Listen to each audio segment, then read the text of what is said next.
1ஆம் தேதி இட்லி கடை ரிலீஸ் ஆக போகுது. அதன் மூலமாக தயாரிப்பாளராக இன்பநிதி களமிறங்குறாரு. எப்படி பார்க்குறீங்க? நானும் போஸ்டர் பார்த்தேன். ஓகே. மகிழ்ச்சி, என்னுடைய வாழ்த்துக்கள். யார் வேண்டுமானாலும் சினிமா மீது இன்ட்ரெஸ்ட் உள்ளவங்க சினிமாக்குள்ளே வரலாம். நடிகராகவோ, artist, technician, producer, distributor, exhibitor, எந்த ரூபத்தில் வேணாலும் வரலாம். அந்த தம்பிக்கு என்னுடைய வாழ்த்துக்கள். ஓகே. அதே டேட்டில் வந்து காந்தாராவும் வருது. ரெட் ஜெயண்டின் அடுத்த தலைமுறை அடியெடுத்து வைக்கிறாங்க. இதில் ஒன்று எனக்கு ஆக்சுவலாகவே தப்பாகவே தெரியலை. இப்போ எங்கள் அப்பாவோட தேட்டரை நான் எடுத்துக்கிட்டேன்.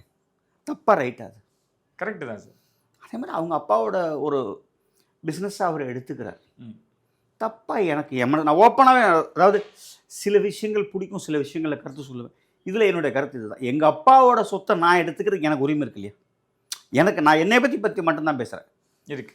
அதே மாதிரி உதயநிதியோட ஒரு பிஸ்னஸையோ சொத்தையோ எடுத்துக்கிறதுக்கு இன்பநிதிக்கு உரிமை இருக்குன்னு என்னுடைய ஒரு தனி மனிதனாக ஒரு கருத்து.